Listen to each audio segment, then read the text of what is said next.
Good morning, everyone. I'm Jeremy, and welcome back to the JB Woodworks and Stuff channel. It is Sunday, May 31st, 2026, about 6:30 in the morning.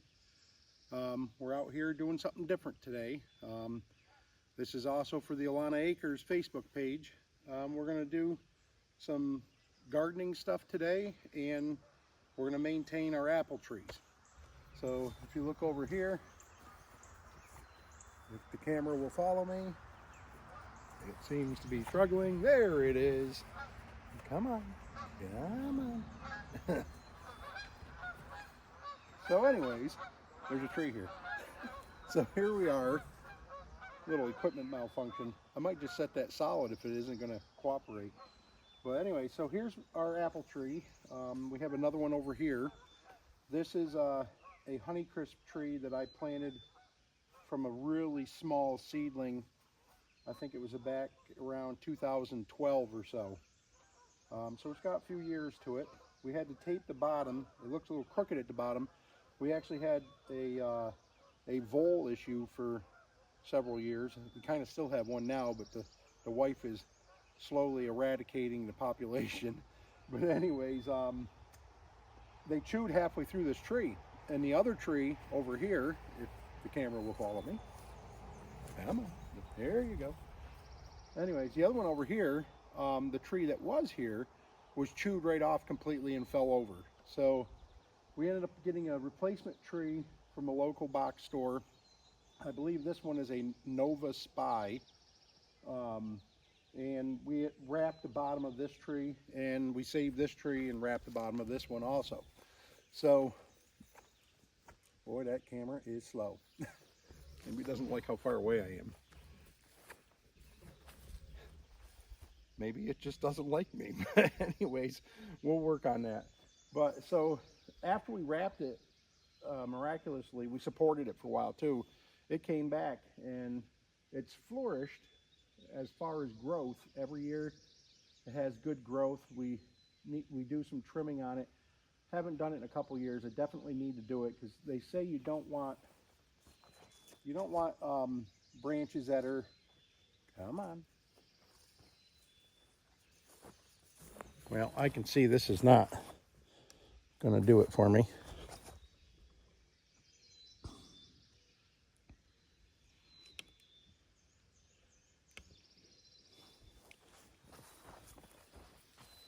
We just shut that off. So, but anyways, you don't want branches that are growing in towards the center of the tree. You want them all going up and out, is what they say. So, and usually, late winter, early spring, you want to do your trimming is what most people say, when the tree's still dormant. But interestingly enough, this tree has only bloomed once, had blossoms on it, and I don't know why. The other tree, when we first put it in, had blossoms when we got it, and that's the only year I ever got apples. The apple trees have to have other type of tree that will pollinate it, because a lot of times they can't pollinate themselves. Like a Honeycrisp tree will not pollinate itself. So the Nova Spy is a type of tree that can pollinate. Look at the dog. Did you see that on camera, the dirt fly up when he ran by here? The wife let the dog out. She's over there giggling on the porch. But anyways, you have to have a tree close enough. There's lists you can find on the internet of different apple trees that'll pollinate each other. So this particular one, when we got that tree and put it in, I actually took the blossoms off it and went over and manually patted them against all the blossoms on this tree, and we were able to get like 12 apples that year. Of course, before they could mature, the deer ate them, but that was back before we had the house and everything here. Not that will necessarily make a difference, because the deer will probably still eat them. But anyways, for some reason, neither one of them have blossomed since. So if you know about apple trees, leave a comment, and maybe you could help us out with this. I know I can research, and I will eventually try to figure out why, or maybe there's something they're lacking that we can try to get them to blossom next year. They should have been blossomed by now if they were going to, being it's end of May, but we're kind of behind up here compared to a lot of places. The growing season has only just started a couple weeks ago up here, and we've had frost since then. So, but anyways, I want to do more videos like this and more of the gardening stuff. We are by no means experts. We're learning along the way. The wife loves researching, like what do different plants need or whatever else. But I've been gardening to some extent, or was taught by my grandparents way back in the 80s, and that gave me the itch for it, so to speak. So when we got this property, or I bought this property in 2008, quite a few years before I met my wife, you know, the first thing I did was put in a garden, and that all this that you see here was at that time forested and relatively hilly and whatever. I ended up basically leveling everything, getting rid of all the scrub pine trees and brush that was here, and there's still a section over on this side that I need to take care of. I've just been wanting to do it, but I tell you, that darn firewood business, it's a blessing and a curse, I guess, because it's extremely successful. It's growing all the time. It just makes it hard to do anything else, and I'm very thankful for my wife. She's very supportive, and she also is getting more and more into the gardening and planting flowers and trying to start seedlings and things like that. And I think that's awesome, because she's basically taken over the garden. I'm helping her get the garden in the spring, and I'll help her a little bit along the way when I can, but for the most part, the garden's going to be hers while I do the firewood stuff. In the fall, we'll process vegetables and things like that. Hopefully we have a good harvest, and hopefully maybe we'll have enough that we could sell a little bit and get a little money back on our investment. But anyways, enough talking for now. We're gonna get to work. I'm gonna start by raking out the old mulch, see if I can rip off the excess of that wrap, and then we'll redress it with some new mulch, and we'll go from there.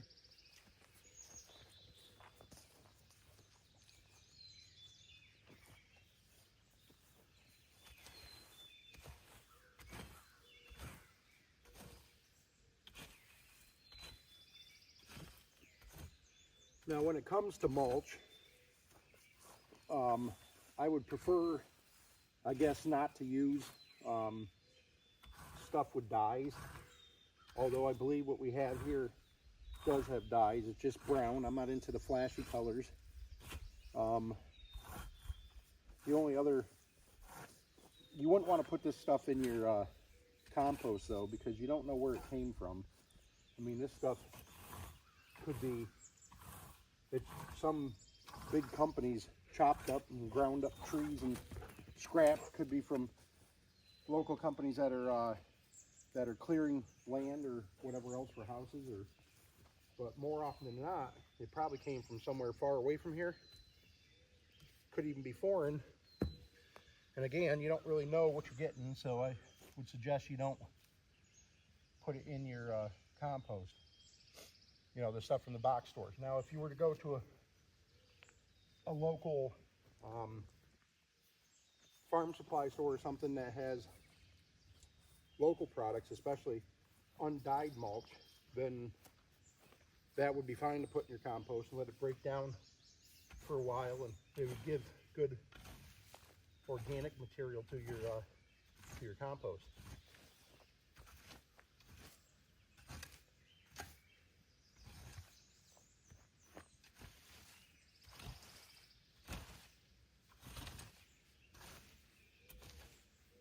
So we do this every spring. I don't really get too carried away with it. Just want it to look pleasant. But I know there's a right and a wrong way to do things. And I'm not sure that I do it completely correct, but I know you're not supposed to bury the base of your trunk or whatever, because it needs to be able to get nutrients and And I know if you bury them too deep and they start doing that, the roots might start growing up further, and it's not healthy for the tree. Now, I do have some friends that are more into landscaping and things like that. Maybe they can chime in the comments and give me some pointers on this, because I am, like I said earlier, by far not an expert.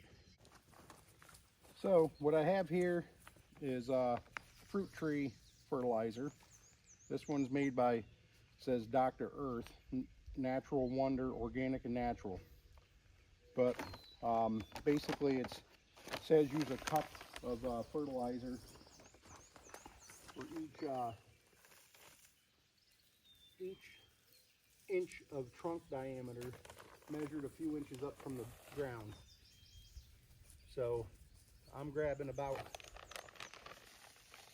3/4 of a cup at a time, I would say here.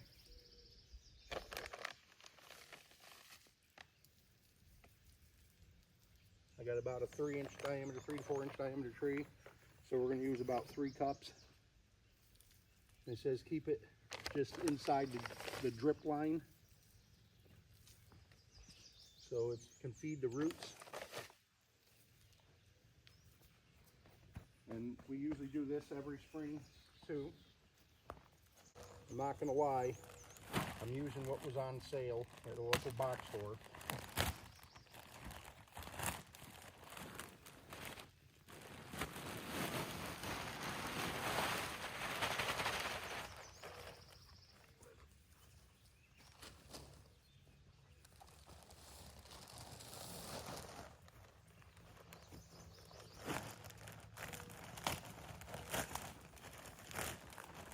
Buddy, get out of there.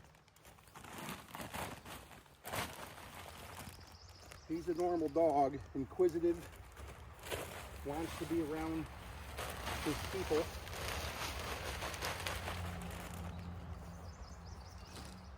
Gets extremely upset if you keep him in the house and he can see you through the window.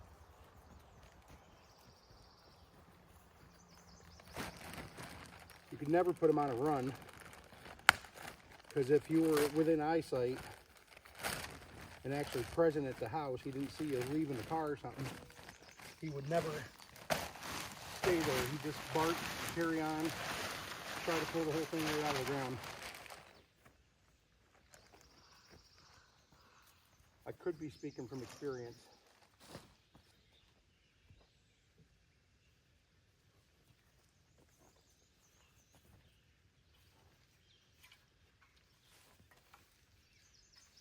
So all I'm doing is just trying to get it in some kind of a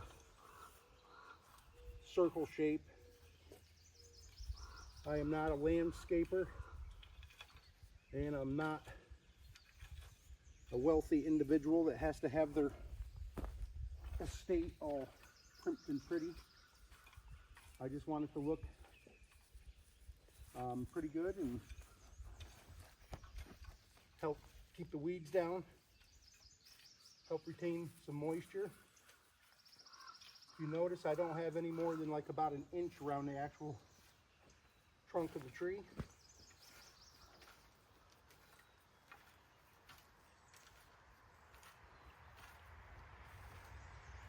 And I'm pretty satisfied with that right there.